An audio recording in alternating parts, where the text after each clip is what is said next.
এই শরীরে যতদিন শক্তি আছে ততদিন পরিশ্রম করে যাব ইনশাআল্লাহ। কারো আশায় থাকবো না। যদি কারোর কাছে আশা করতে হয় সেটা শুধু একমাত্র আল্লাহ তাআলার কাছে আশা করো, কারণ তিনিই দেওয়ার মালিক। তিনি ছাড়া আপনাকে কেউ কিছু দিতে পারবে না। তিনি চাইলেই আপনাকে ভালো রাখতে পারবেন, তিনি চাইলেই আপনি খারাপ থাকবেন। আপনার রিজিকে যেটা আছে সেটার বিন্দু পরিমাণ গ্যাপ থাকতে, বিন্দু পরিমাণ বাকি থাকতে আপনি সেই জায়গা থেকে বিন্দু পরিমাণ নড়তে পারবেন না, চলে যেতে পারবেন না।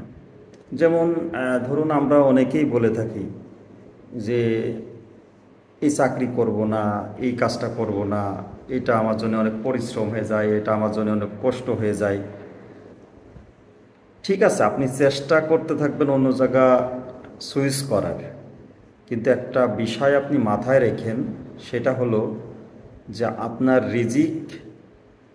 আপনার রিজিক ওই কোম্পানিতে বা ওই প্রতিষ্ঠানে বা ওই জায়গাতে যতটুকু পরিমাণ আছে এবং যতটুকু সময় পর্যন্ত আপনার ওইখানে কাজ করার মানে আছে, আপনার কপালে বা আপনার রিজিকে বা আপনার ভাগ্যে আছে, ততটুকু সময় আপনাকে ওইখানে পরিশ্রম, ওইখানে ইফোর্ট, এখানে কাজ করতেই হবে। আপনি চাইলেও এখান থেকে সরতে পারবেন না। হ্যাঁ, তবে আপনাকে এখান থেকে সুইচ করার জন্য বা এখান থেকে চলে যাওয়ার জন্য আপনাকে পরিশ্রমটা করতেই হবে। পরিশ্রমের কোনো বিকল্প নাই, বা আপনাকে চেষ্টা করতেই হবে। কারণ আপনি যদি চেষ্টা না করেন, আপনার সামনে ভাত থাকা সত্ত্বেও আপনার গালে কিন্তু ভাত উঠে আসবে না, আপনার মুখে কিন্তু ভাত উঠে আসবে না। আপনাকে অবশ্যই হাত দিয়ে মাখিয়ে তারপরে সেটা আপনার মুখ পর্যন্ত পৌঁছিয়ে চাবিয়ে তারপরে আপনাকে পাকস্থলিতে পৌঁছাতে হবে।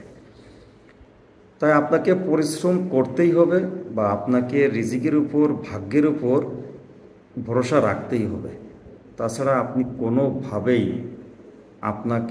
আপনার এটা সমাধান করতে পারবেন না। তাই পৃথিবীর কারোর কাছে আপনি স্যাটিসফাইড রাখলে বা কিছু চাইলে সেটা দিয়ে আপনি নিজেকে হ্যাপি করতে পারবেন না। দেন আপনি যাকে হ্যাপি করার চেষ্টা করছেন তাকেও আপনি হ্যাপি করতে পারবেন না। তাই আপনি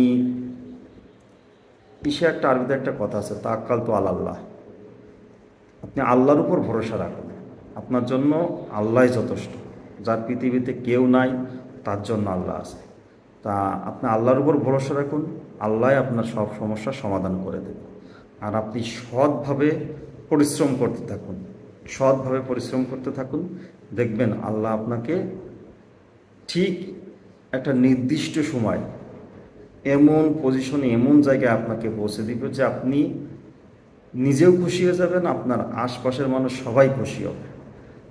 তাই বেশি বেশি নামাজ পড়ুন, আল্লাহর উপর ভরসা রাখুন এবং পরিশ্রম করতে থাকুন, কাজ করতে থাকুন। কাজ ছাড়া আপনার ভাগ্যের পরিবর্তন হবে না। আপনি যদি ভাগ্যের পরিবর্তন করতে চান আবার সারাদিন বাসায় ঘুমিয়ে থাকেন তাহলে তো হবে না। ভাগ্যের পরিবর্তন করতে হলে অবশ্যই আপনাকে পরিশ্রম করতে হবে, আল্লাহর উপর ভরসা রাখতে হবে। দেন আপনার সব কিছু, এভরিথিং ইজ ওকে হবে ইনশাআল্লাহ। সবাই ভালো থাকবেন, সুস্থ থাকবেন। আসসালামু আলাইকুম।